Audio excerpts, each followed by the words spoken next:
नमस्कार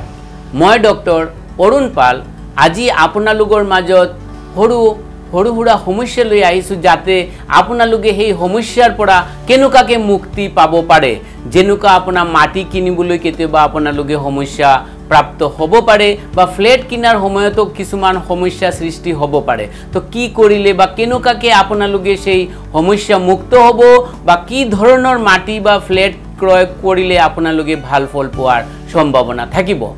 প্ৰথমত মই আহো যদি কোনোবা এটা ফ্ল্যাট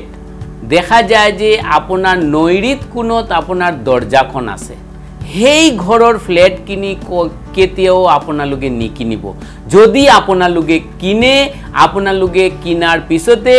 আপোনালোকে কৰ্মস্থান নাইকিয়া হৈ যাব হেতু 100% গ্যাৰান্টেড হয় আপোনালোকে ইয়াৰ মাজত যিকোনো এটা বাস্তু সমস্যা কেতিয়া সৃষ্টি হয় 7 বছৰৰ পৰা 14 ইয়াৰ্স প্ৰথমত যাই কিনে আপোনালোকে গমে না পায় কিন্তু আফটাৰ 7 ইয়াৰ্স পিছতে লাহে লাহে গম পাব যে ইয়াৰ সমস্যাখিনি সৃষ্টি হৈ আছে তো প্ৰথমতে দেখা দিব যে যিকোনো ফ্ল্যাট কিনিবলৈ যায় আপোনালোকে প্ৰথমতে চাব যে তাৰ দৰজাখিনি ক'ত আছে দৰজা যদি নৈৰিত কোণত থাকে হেই ফ্ল্যাট বা হেই বাড়ি কেতিয়াও আপোনালোকে নিকিনিব যদি আপোনালোকে হেই ফ্ল্যাট বা বাড়ি কিনে বিভিন্ন প্ৰকাৰ সমস্যাৰ সন্মুখীন হ'ব লাগিব চুৰি হ'ব পাৰে ডকাতি হ'ব পাৰে যি কৰ্মত আপুনি আছে কৰ্ম যাব পাৰে আপোনাৰ ডায়াবেটিস হোৱাৰ সম্ভাৱনা থাকিব পাৰে আপোনাৰ দেখা যাব থাইৰয়েড আহাৰ সম্ভাৱনা থাকিব পাৰে হেই কাৰণে আপোনালোকে হেই নৈৰিত কোণৰ থাকা দৰজাত কেতিয়াও আপোনালোকে ফ্ল্যাট কিনিব না লাগে কিন্তু এতিয়া ধৰিলক আপোনালোকে মাটি ক্ৰয় কৰিব তো ভূমি ক্ৰয় কৰিবলৈ হলে প্ৰথমতে আপোনালোকে চাই লব মাটিখন চাৰিকুণীয়া বা যদি আপোনাৰ ৰেক্টেঙ্গুল প্লট হয় না নহয় আইদাৰ স্কয়াৰ প্লট বা ৰেক্টেঙ্গুল প্লট অতি ভাল কিন্তু ইয়াৰ মাজত কিছুমান নেগেটিভ আছে কি নেগেটিভ হয় হস্পিটেলৰ ওচৰত মাটি কিনিব নালাগে বা শ্মশান ঘাটৰ ওচৰত মাটি কিনিব নালাগে তাতে কিনিলে আপোনাৰ স্কয়াৰ প্লটে কিনক বা রেক্টেঙ্গুল প্লটে কিনক সমস্যা সৃষ্টি দেখা দিব পারে প্রথম কথাখিনি হৈ গ'ল একটু তো আপোনালোকে শ্মশান ঘাট বা আপোনালোকে হস্পিটেলৰ ওচৰত কেতিয়াও মাটি বা প্লট কিনিব নালাগে তাৰ পৰা 100 মিটাৰ দূৰত আপোনালোকে কিনিব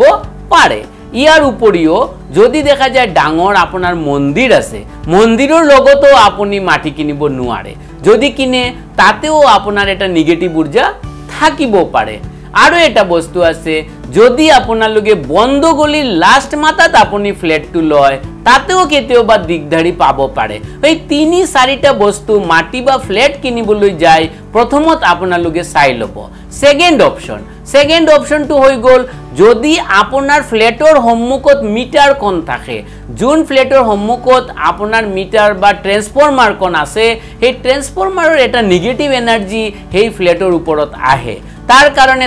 একদম ট্ৰান্সফৰ্মাৰৰ সন্মুখৰ ফ্ল্যাটটো আপোনালোকে ক্ৰয় কৰিব নালাগে যে ৰোডৰ ডাঙৰ ট্ৰান্সফৰ্মাৰ আছে তাৰ পৰা নেগেটিভ এনাৰ্জি ওলাই সেই নেগেটিভ এনাৰ্জিৰ ফলত ফ্ল্যাটৰ মাজত কিছুমান সমস্যা সৃষ্টি হ'ব পাৰে তো হেই কেইটাৰ মাজত আপোনালোকে প্ৰথমতে চাই লব যে তাতে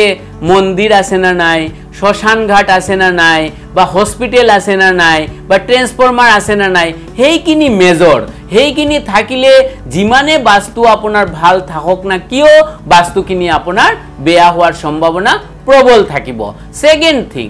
যদি আপুনি ফ্ল্যাট কিনিলে আপুনি দরজা কিনি যদি মিডিলত থাকে খুবই ভাল কিন্তু কর্নার দরজা কেতিয়াও ভাল নহয়